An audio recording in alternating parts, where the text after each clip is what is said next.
বর্তমানে বাংলাদেশের মানুষের চোখ দিয়ে দুটো জলধারা বয়ে যাচ্ছে। একটি খালেদা জিয়ার দিকে, অন্যটা ওসমান হাদির দিকে। খালেদা জিয়ার স্বাস্থ্যের কিছুটা উন্নতির কথা শুনে এদেশের মানুষ প্রশান্তি লাভ করছে। অশ্রুর দুটি স্রোতধারা এখন শুধুই হাদির জন্য। ইনকলাব মঞ্চের মুখপাত্র ও আসন্ন সংসদ নির্বাচনে ঢাকা ৮ আসনের সম্ভাব্য স্বতন্ত্র প্রার্থী শরীফ ওসমান হাদির গুলিবিদ্ধ হওয়ার ঘটনায় দেশের বিভিন্ন শ্রেণী পেশার মানুষ, রাজনৈতিক, সামাজিক ও সাংস্কৃতিক সংগঠনগুলো তীব্র প্রতিক্রিয়া জানিয়েছে। ফ্যাসিবাদ বিরোধী এই নেতাকে প্রকাশ্যে হত্যাচেষ্টার ঘটনায় সারা দেশে বিক্ষোভ, মিছিল ও সমাবেশের মাধ্যমে প্রতিবাদ দেখা গেছে। তবে অভিযুক্তরা এখনও গ্রেফতার না হওয়ায় এ নিয়ে সামাজিক যোগাযোগ মাধ্যমে ব্যাপক তোলপাড় চলছে। সেই সঙ্গে হাদির জন্য কাঁদছে সারা দেশের মানুষ। এদিকে গুলির ঘটনায় ব্যবহৃত অস্ত্র ও গোলাবারুদ উদ্ধার করেছে র্যাব।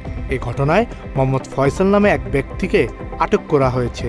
এ সময় তার কাছ থেকে দুটি বিদেশি পিস্তল, দুটি ম্যাগাজিন, একটি খেলনা পিস্তল ও ৪১ রাউন্ড অ্যামুনিশন উদ্ধার করা হয়েছে। এর আগে প্রধান আসামি ফয়সাল করিম মাসুদের বাবা মোহাম্মদ হুমায়ুন কবির ও মা মোসাম্মদ হাসি বেগমকে গ্রেফতার করেছে র্যাব। এই তদন্তের মাঝে তার পিতা হুমায়ুন কবির এবং তার মা হাসি বেগমকে গ্রেফতার করা হয়েছে। এছাড়া ইনকলাব মঞ্চের মুখপাত্রের ওপর হামলার ঘটনায় ব্যবহৃত মোটরসাইকেল, হেলমেট ও ভুয়া নম্বর প্লেট সহ পরিত্যক্ত অবস্থায় উদ্ধার করেছে ঢাকা মেট্রোপলিটন পুলিশের counter terrorism and transnational crime CTTC. রাজধানীর বনলতা আবাসিক এলাকা থেকে এসব জব্দ করা হয়েছে। পুলিশ বলছে ৮ ব্যক্তির হাত বদল হয়ে হামলার ঘটনায় জড়িত প্রধান সন্দেহভাজন ফয়সালের সহযোগী কবিরের জাতীয় পরিচয়পত্র ব্যবহার করে মাইনুদ্দিন ইসলামের নামে মোটরসাইকেলটি কেনা হয়। হামলার ঘটনায় ব্যবহৃত মোটরসাইকেলটির প্রথম মালিক ছিলেন আব্দুর রহমান নামের এক ব্যক্তি। পরে শহীদুল, রাসেল, মার্কেট প্লেস ওবায়দুল ইসলাম, আনারুল থেকে পুনরায় ওবায়দুল হয়ে শুভ নামে এক ব্যক্তি মোটরসাইকেলটি কেনেন। ৮ ব্যক্তির হাত বদল হয়ে হামলার ঘটনায় জড়িত প্রধান সন্দেহভাজন ফয়সালের সহযোগী কবিরের জাতীয় পরিচয়পত্র ব্যবহার করে মাইনুদ্দিন ইসলামের নামে মোটরসাইকেলটি কেনা হয়। তবে হাদিকে হত্যার জন্য ব্যবহৃত মাইক, পিস্তল, গুলি, ফয়সালের বাবা মা সহ আরও অনেককে গ্রেপ্তার করা হলেও এখনও ধরাছোঁয়ার বাইরে ফয়সাল করিম ও আলমগীর, যাদের করা গুলিতে এখনও জীবন মৃত্যুর সন্ধিক্ষণে অবস্থান করছেন ওসমান হাদি।